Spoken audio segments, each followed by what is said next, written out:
5 lessons. Lesson 5. Remain faithful to your idea. Tonight we have the 5th and last lesson in this course. First I shall give you a sort of summary of what has gone before. Then, since so many of you have asked me to elaborate further on Lesson 3, I shall give you a few more ideas on thinking fourth-dimensionally. I know that when a man sees a thing clearly he can tell it, he can explain it. This past winter in Barbados a fisherman, whose vocabulary would not encompass 1,000 words, told me more in 5 minutes about the behavior of the dolphin than Shakespeare with his vast vocabulary could have told me, if he did not know the habits of the dolphin. This fisherman told me how the dolphin loves to play on a piece of driftwood. And in order to catch him, you throw the wood out and bait him as you would bait children, because he likes to pretend he is getting out of the water. As I said, this man's vocabulary was very limited, but he knew his fish, and he knew the sea. Because he knew his dolphin he could tell me all about their habits and how to catch them. When you say you know a thing but you cannot explain it, I say you do not know it, for when you really know it you naturally express it. If I should ask you now to define prayer, and say to you, how would you, through prayer, go about realizing an objective, any objective? If you can tell me, then you know it, but if you cannot tell me, then you do not know it. When you see it clearly in the mind's eye, the greater you will inspire the words which are necessary to clothe the idea and express it beautifully, and you will express the idea far better than a man with a vast vocabulary who does not see it as clearly as you do. If you have listened carefully throughout the past 4 days, you know now that the Bible has no reference at all to any persons that ever existed, or to any events that ever occurred upon earth.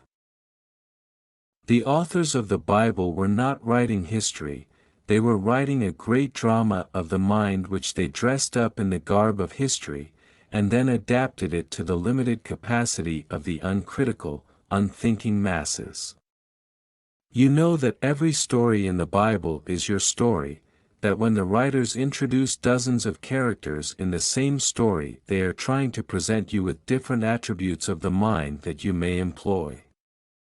You saw it as I took perhaps a dozen or more stories and interpreted them for you.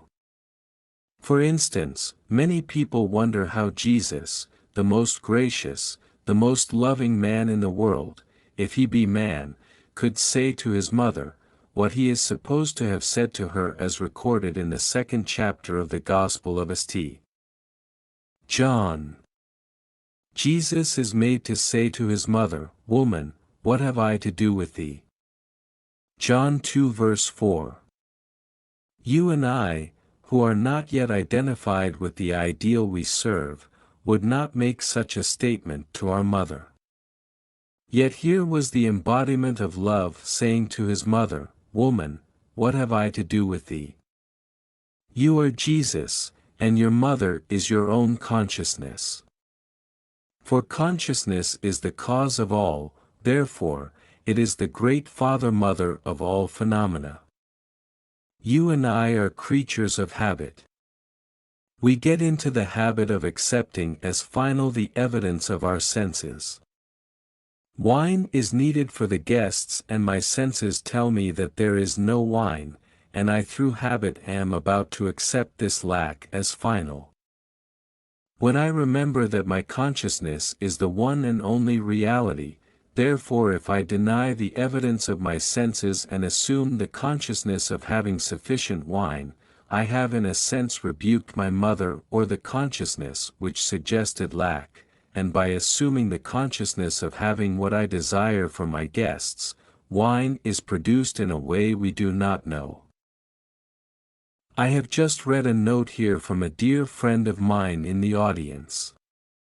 Last Sunday he had an appointment at a church for a wedding, the clock told him he was late, everything told him he was late. He was standing on a street corner waiting for a streetcar. There was none in sight.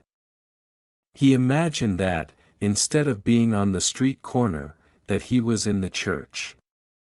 At that moment a car stopped in front of him. My friend told the driver of his predicament, and the driver said to him, "I am not going that way, but I will take you there."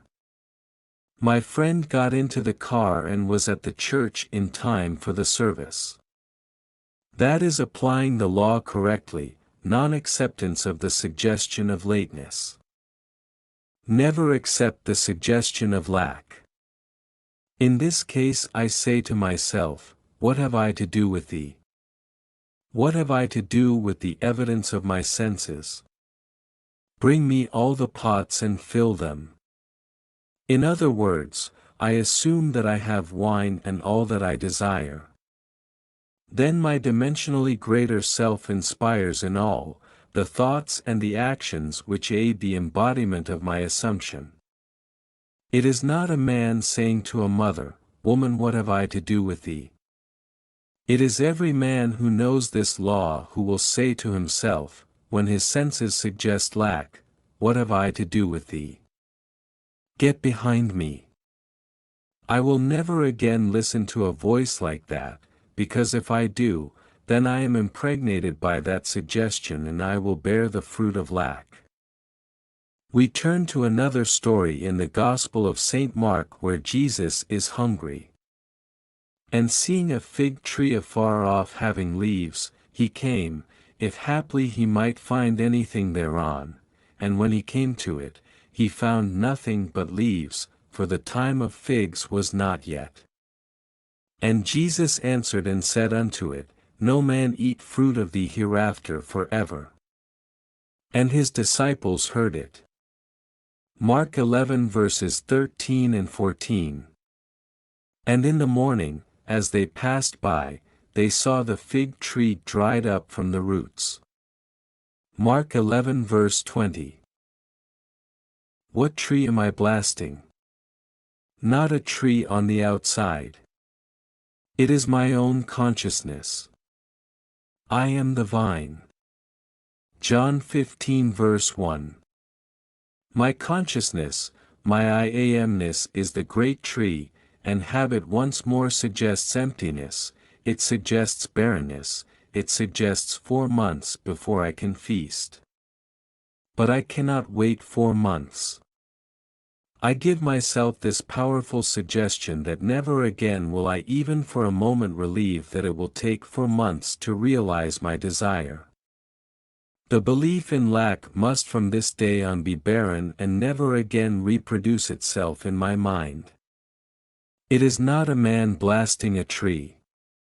Everything in the Bible takes place in the mind of man, the tree, the city, the people, everything. There is not a statement made in the Bible that does not represent some attribute of the human mind. They are all personifications of the mind and not things within the world. Consciousness is the one and only reality. There is no one to whom we can turn after we discover that our own awareness is God.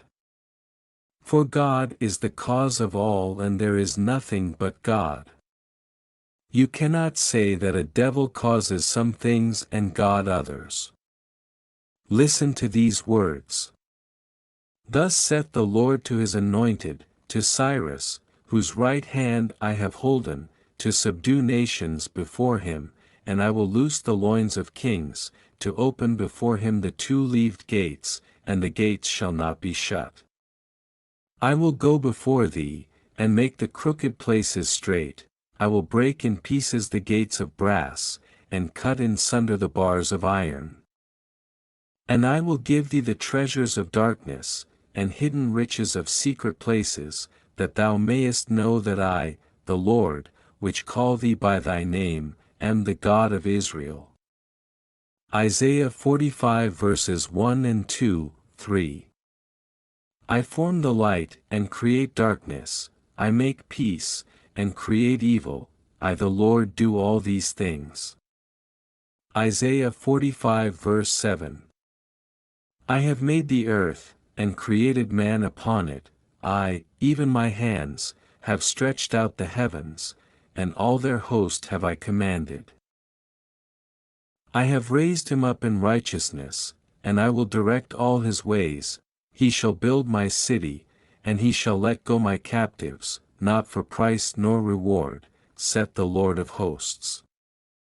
Isaiah 45 verses 12 and 13, I am the Lord, and there is none else, there is no God beside me. Isaiah 45 verse 5. Read these words carefully.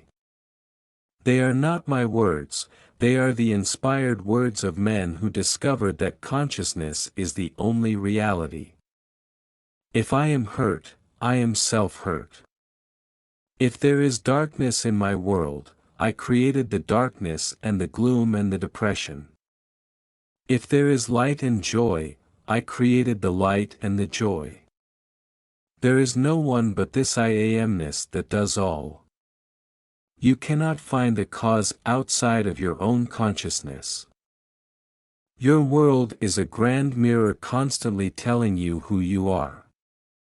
As you meet people, they tell you by their behavior who you are. Your prayers will not be less devout because you turn to your own consciousness for help.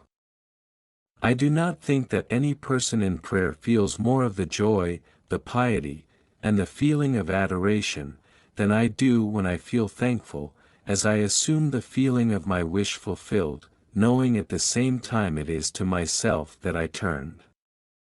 In prayer you are called upon to believe that you possess what your reason and your senses deny. When you pray, believe that you have and you shall receive. The Bible states it this way, therefore I say unto you, what things soever ye desire. When ye pray, believe that ye receive them, and ye shall have them. And when ye stand praying, forgive, if ye have aught against any, that your Father also which is in heaven may forgive you your trespasses. But if ye do not forgive, neither will your Father which is in heaven forgive your trespasses. Mark 11 verses 24 and 25, 26. That is what we must do when we pray. If I hold something against another, be it a belief of sickness, poverty, or anything else, I must loose it and let it go, not by using words of denial but by believing him to be what he desires to be. In that way I completely forgive him. I changed my concept of him. I had aught against him and I forgave him. Complete forgetfulness is forgiveness. If I do not forget, then I have not forgiven. I only forgive something when I truly forget. I can say to you until the end of time, I forgive you. But if every time I see you or think of you, I am reminded of what I held against you, I have not forgiven you at all. Forgiveness is complete forgetfulness. You go to a doctor and he gives you something for your sickness. He is trying to take it from you, so he gives you something in place of it. Give yourself a new concept of self for the old concept. Give up the old concept completely. A prayer granted implies that something is done in consequence of the prayer which otherwise would not have been done. Therefore, I myself am the spring of action, the directing mind and the one who grants the prayer. Anyone who prays successfully turns within, and appropriates the state sought. You have no sacrifice to offer. Do not let anyone tell you that you must struggle and suffer. You need not struggle for the realization of your desire. Read what it says in the Bible. To what purpose is the multitude of your sacrifices unto me, saith the Lord? I am full of the burnt offerings of rams, and the fat of fed beasts, and I delight not in the blood of bullocks, or of lambs, or of he-goats. When ye come to appear before me, who hath required that at your hand, to tread my courts? Bring no more vain oblations, incense is an abomination unto me, the new moons and Sabbaths, the calling of assemblies, I cannot endure iniquity in solemn assembly. Your new moons and your appointed feasts my soul hates, they have become a burden to me, I am weary of bearing them. Isaiah 1 verses 11 to 14. Ye shall have a song as in the night when a holy solemnity is kept, and gladness of heart, as when one goeth with a pipe to come into the mountain of the Lord, to the mighty one of Israel. Isaiah 30 verse 29. Sing unto the Lord a new song, and his praise from the end of the earth. Isaiah 42 verse 10. Sing, O ye heavens, for the Lord hath done it, shout, ye lower parts of the earth, break forth into singing, ye mountains, O forest, and every tree therein, for the Lord hath redeemed Jacob, and glorified himself in Israel. Isaiah 44 verse 23. Therefore the redeemed of the Lord shall return, and come with singing unto Zion, and everlasting joy shall be upon their head. They shall obtain gladness and joy, and sorrow and mourning shall flee away. Isaiah 51 verse 11. The only acceptable gift is a joyful heart. Come with singing and praise. That is the way to come before the Lord, your own consciousness. Assume the feeling of your wish fulfilled, and you have brought the only acceptable gift. All states of mind other than that of the wish fulfilled are an abomination, they are superstition and mean nothing. When you come before me, rejoice, because rejoicing implies that something has happened which you desired. Come before me singing, giving praise, and giving thanks, for these states of mind imply acceptance of the state sought. Put yourself in the proper mood and your own consciousness will embody it. If I could define prayer for anyone and put it just as clearly as I could, I would simply say, it is the feeling of the wish fulfilled. If you ask, what do you mean by that? I would say, I would feel myself into the situation of the answered prayer and then I would live and act upon that conviction. I would try to sustain it without effort, that is, would live and act as though it were already a fact, knowing that as I walk in this fixed attitude my assumption will harden into fact. Time does not permit me to go any further into the argument that the Bible is not history. But if you have listened attentively to my message these past 4 nights, I do not think you want any more proof that the Bible is not history. Apply what you have heard and you will realize your desires. And now I have told you before it come to pass, that, when it is come to pass, ye might believe. John 14 verse 29. Many persons, myself included, have observed events before they occurred, that is, before they occurred in this world of 3 dimensions. Since man can observe an event before it occurs in the 3 dimensions of space, then life on earth proceeds according to plan, and this plan must exist elsewhere in another dimension and is slowly moving through our space.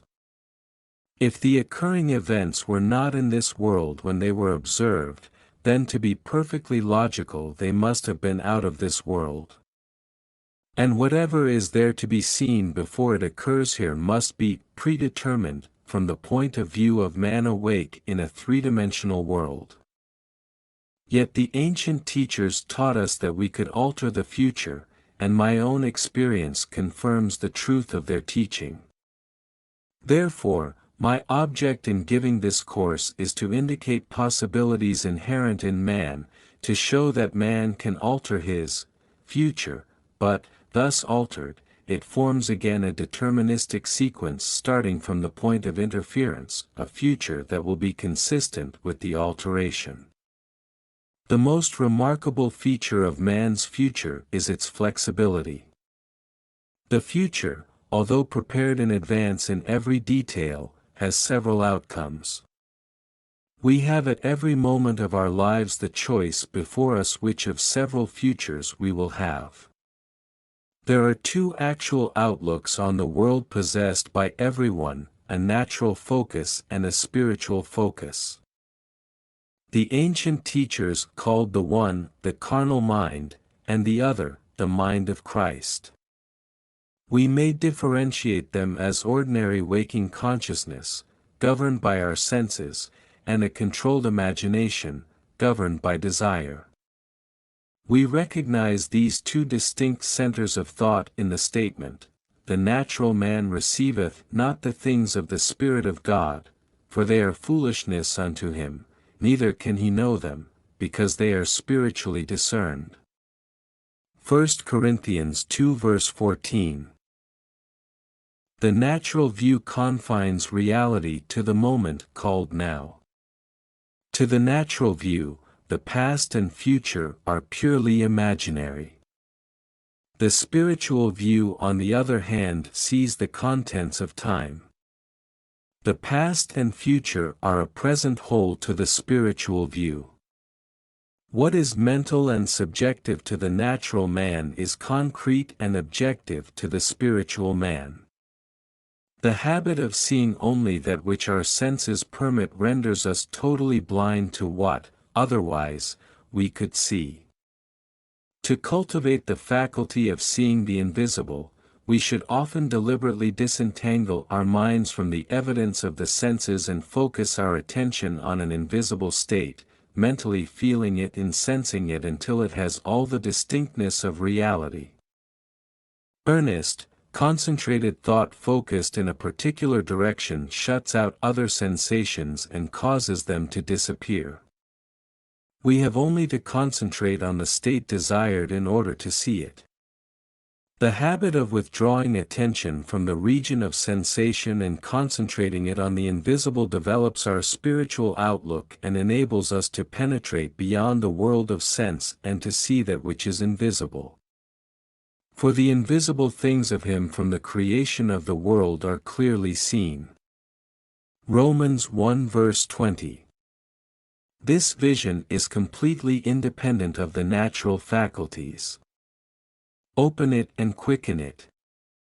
A little practice will convince us that we can, by controlling our imagination, reshape our future in harmony with our desire. Desire is the mainspring of action. We could not move a single finger unless we had a desire to move it. No matter what we do, we follow the desire which at the moment dominates our minds. When we break a habit, our desire to break it is greater than our desire to continue the habit. The desires which impel us to action are those which hold our attention. A desire is but an awareness of something we lack and need to make our life more enjoyable. Desires always have some personal gain in view. The greater the anticipated gain, the more intense is the desire. There is no absolutely unselfish desire. Where there is nothing to gain there is no desire, and consequently no action. The spiritual man speaks to the natural man through the language of desire. The key to progress in life and to the fulfillment of dreams lies in ready obedience to its voice. Unhesitating obedience to its voice is an immediate assumption of the wish fulfilled. To desire a state is to have it. As Pascal has said, "You would not have sought me had you not already found me." Man, by assuming the feeling of his wish fulfilled, and then living and acting on this conviction, alters the future in harmony with his assumption. Assumptions awaken what they affirm. As soon as man assumes the feeling of his wish fulfilled, his fourth-dimensional self finds ways for the attainment of this end, discovers methods for its realization. I know of no clearer definition of the means by which we realize our desires than to experience in the imagination what we would experience in the flesh were we to achieve our goal. This imaginary experience of the end with acceptance, wills the means. The fourth-dimensional self then constructs with its larger outlook the means necessary to realize the accepted end. The undisciplined mind finds it difficult to assume a state which is denied by the senses.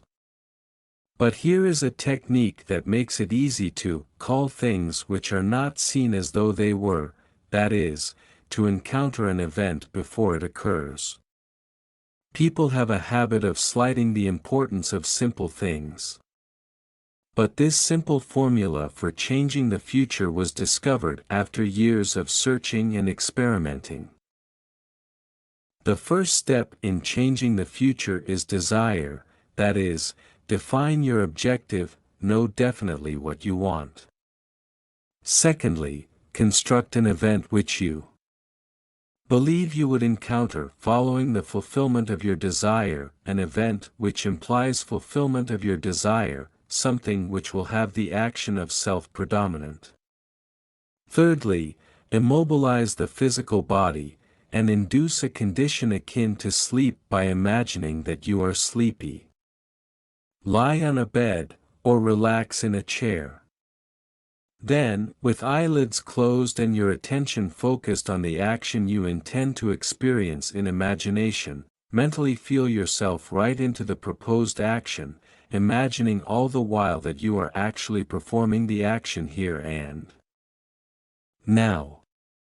You must always participate in the imaginary action, not merely stand back and look on, but feel that you are actually performing the action so that the imaginary sensation is real to you. It is important always to remember that the proposed action must be one which follows the fulfillment of your desire. Also, you must feel yourself into the action until it has all the vividness and distinctness of reality. For example, suppose you desire promotion in your office. Being congratulated would be an event you would encounter following the fulfillment of your desire. Having selected this action as the one you will experience in imagination, immobilize the physical body, and induce a state akin to sleep. A drowsy state, but one in which you are still able to control the direction of your thoughts, a state in which you are attentive without effort. Then visualize a friend standing before you. Put your imaginary hand into his.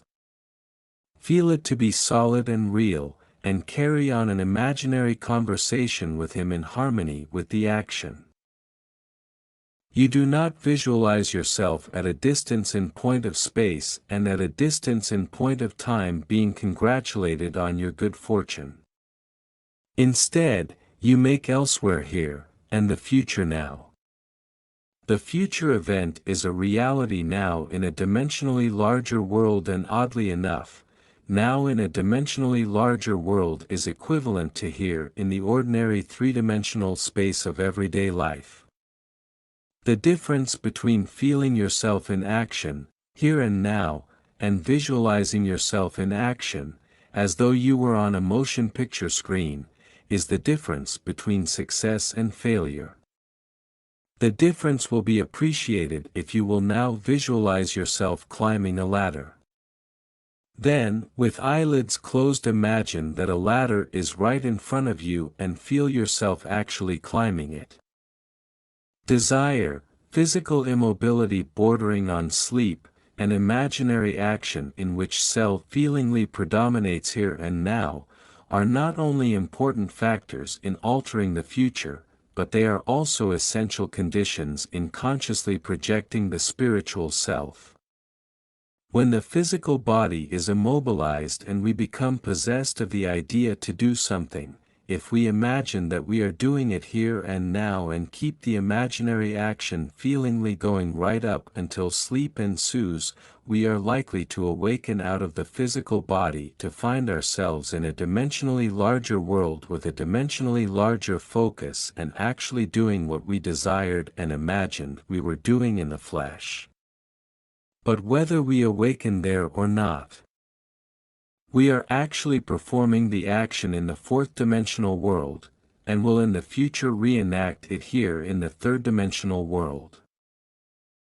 Experience has taught me to restrict the imaginary action, to condense the idea which is to be the object of our meditation into a single act, and to reenact it over and over again until it has the feeling of reality. Otherwise, the attention will wander off along an associational track, and hosts of associated images will be presented to our attention, and in a few seconds they will lead us hundreds of miles away from our objective in point of space, and years away in point of time. If we decide to climb a particular flight of stairs, because that is the likely event to follow the realization of our desire, then we must restrict the action to climbing that particular flight of stairs. Should the attention wander off, bring it back to its task of climbing that flight of stairs, and keep on doing so until the imaginary action has all the solidity and distinctness of reality. The idea must be maintained in the field of presentation without any sensible effort on our part. We must, with the minimum of effort, permeate the mind with the feeling of the wish fulfilled. Drowsiness facilitates change because it favors attention without effort, but it must not be pushed to the state of sleep, in which we shall no longer be able to control the movements of our attention, but a moderate degree of drowsiness in which we are still able to direct our thoughts. A most effective way to embody a desire is to assume the feeling of the wish fulfilled and then, in a relaxed and sleepy state, repeat over and over again like a lullaby, any short phrase which implies fulfillment of your desire, such as, "Thank you, thank you, thank you," until the single sensation of thankfulness dominates the mind. Speak these words as though you addressed a higher power for having done it for you.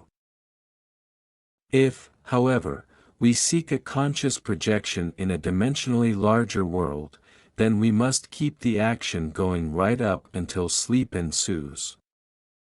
Experience in imagination with all the distinctness of reality what would be experienced in the flesh were we to achieve our goal, and we shall in time meet it in the flesh as we met it in our imagination. Feed the mind with premises, that is, assertions presumed to be true, because assumptions, though false, if persisted in until they have the feeling of reality, will harden into fact. To an assumption, all means which promote its realization are good. It influences the behavior of all, by inspiring in all the movements, the actions, and the words which tend towards its fulfillment. To understand how man molds his future in harmony with his assumption, by simply experiencing in his imagination what he would experience in reality were he to realize his goal, we must know what we mean by a dimensionally larger world, for it is to a dimensionally larger world that we go to alter our future. The observation of an event before it occurs implies that the event is predetermined from the point of view of man in the three-dimensional world. Therefore, to change the conditions here in the three dimensions of space, we must first change them in the four dimensions of space. Man does not know exactly what is meant by a dimensionally larger world, and would no doubt deny the existence of a dimensionally larger self. He is quite familiar with the three dimensions of length, width, and height, and he feels that, if there were a fourth dimension, it should be just as obvious to him as the dimensions of length, width, and height. Now a dimension is not a line. It is any way in which a thing can be measured that is entirely different from all other ways. That is, to measure a solid fourth-dimensionally, we simply measure it in any direction except that of its length, width and height.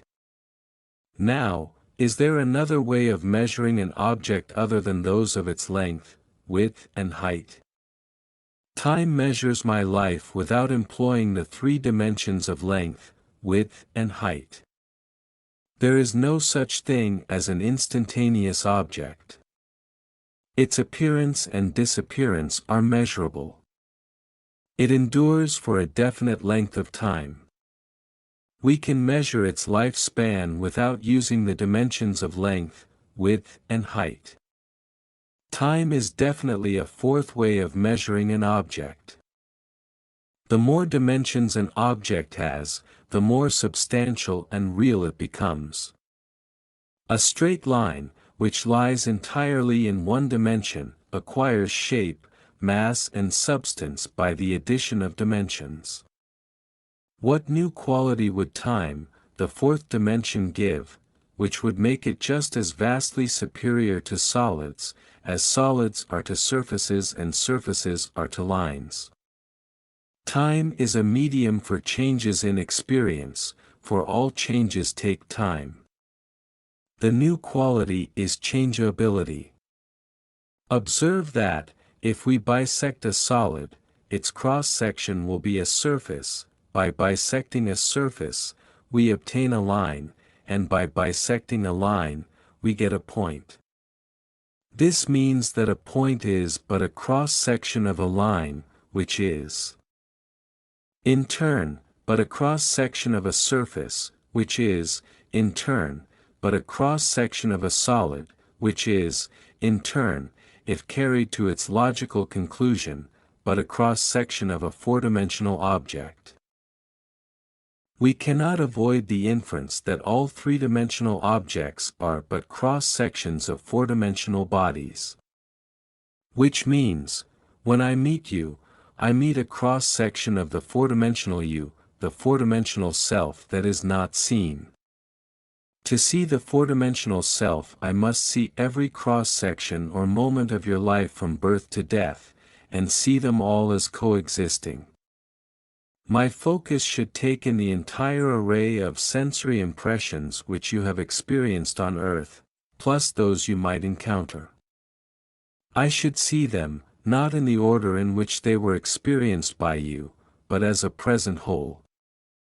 Because change is the characteristic of the fourth dimension, should see them in a state of flux as a living, animated whole.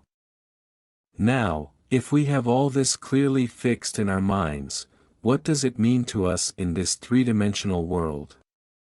It means that, if we can move along time's length, we can see the future and alter it if we so desire. This world, which we think so solidly real, is a shadow out of which and beyond which we may at any time pass.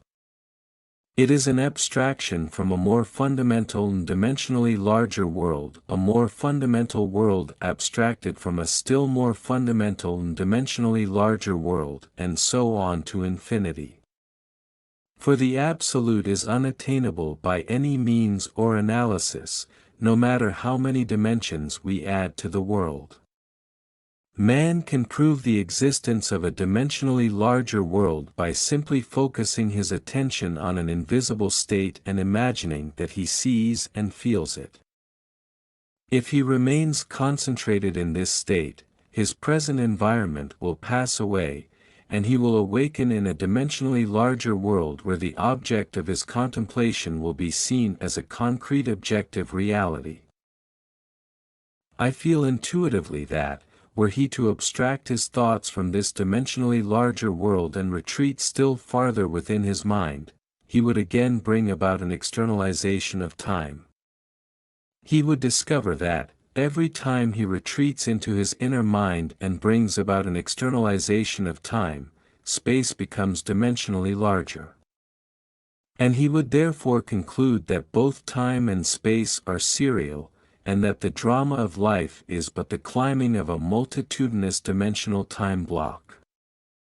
Scientists will one day explain why there is a serial universe. But in practice, how we use this serial universe to change the future is more important. To change the future, we need only concern ourselves with two worlds in the infinite series. The world we know by reason of our bodily organs, and the world we perceive independently of our bodily organs. I have stated that man has at every moment of time the choice before him which of several futures he will have. But the question arises, how is this possible when the experiences of man, awake in the three-dimensional world, are predetermined, as his observation of an event before it occurs implies? This ability to change the future will be seen if we liken the experiences of life on Earth to this printed page. Man experiences events on Earth singly and successively in the same way that you are now experiencing the words of this page. Imagine that every word on this page represents a single sensory impression. To get the context, to understand my meaning, you focus your vision on the first word in the upper left-hand corner and then move your focus across the page from left to right, letting it fall on the word singly and successively. By the time your eyes reach the last word on this page, you have extracted my meaning. But suppose on looking at the page, with all the printed words thereon equally present, you decided to rearrange them. You could, by rearranging them, tell an entirely different story. In fact, you could tell many different stories. A dream is nothing more than uncontrolled four-dimensional thinking, or the rearrangement of both past and future sensory impressions. Man seldom dreams of events in the order in which he experiences them when awake. He usually dreams of two or more events which are separated in time, fused into a single sensory impression, or else he so completely rearranges his single waking sensory impressions that he does not recognize them when he encounters them in his waking state. For example, I dreamed that I delivered a package to the restaurant in my apartment building. The hostess said to me, "You can't leave that there," whereupon, the elevator operator gave me a few letters, and as I thanked him for them, he, in turn, thanked me. At this point, the night elevator operator appeared and waved a greeting to me. The following day, as I left my apartment, I picked up a few letters which had been placed at my door. On my way down, I gave the day elevator operator a tip and thanked him for taking care of my mail, whereupon, he thanked me for the tip. On my return home that day, I overheard a doorman say to a delivery man, "You can't leave that there." As I was about to take the elevator up to my apartment, I was attracted by a familiar face in the restaurant, and as I looked in, the hostess greeted me with a smile. That night I escorted my dinner guests to the elevator, and as I said goodbye to them, the night operator waved good night to me. By simply rearranging a few of the single sensory impressions I was destined to encounter, and by fusing two or more of them into single sensory impressions, I constructed a dream which differed quite a bit from my waking experience. When we have learned to control the movements of our attention in the four-dimensional world, we shall be able to consciously create circumstances in the three-dimensional world. We learn this control through the waking dream, where our attention can be maintained without effort, for attention minus effort is indispensable to changing the future. We can, in a controlled waking dream, consciously construct an event which we desire to experience in the three-dimensional world. The sensory impressions we use to construct our waking dream are present realities displaced in time or the four-dimensional world. All that we do in constructing the waking dream is to select from the vast array of sensory impressions those which, when they are properly arranged, imply that we have realized our desire. With the dream clearly defined, we relax in a chair and induce a state of consciousness akin to sleep. A state which, although bordering on sleep, leaves us in conscious control of the movements of our attention. Then we experience in imagination what we would experience in reality were this waking dream an objective fact. In applying this technique to change the future, it is important always to remember that the only thing which occupies the mind during the waking dream is the waking dream, the predetermined action and sensation which implies the fulfillment of our desire. How the waking dream becomes physical fact is not our concern. Our acceptance of the waking dream as physical reality wills the means for its fulfillment. Let me again lay the foundation of prayer, which is nothing more than a controlled waking dream. 1. Define your objective, know definitely what you want. 2. Construct an event which you believe you will encounter following the fulfillment of your desire, something which will have the action of self-predominant, an event which implies the fulfillment of your desire. 3. Immobilize the physical body and induce a state of consciousness akin to sleep.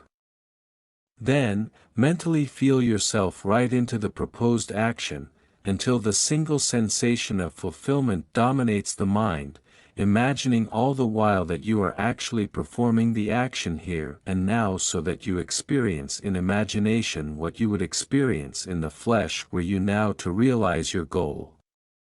Experience has convinced me that this is the easiest way to achieve our goal. However, my own many failures would convict me were I to imply that I have completely mastered the movements of my attention.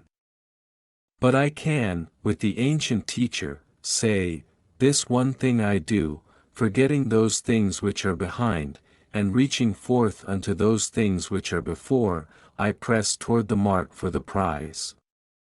Philippians 3 verses 13 and 14.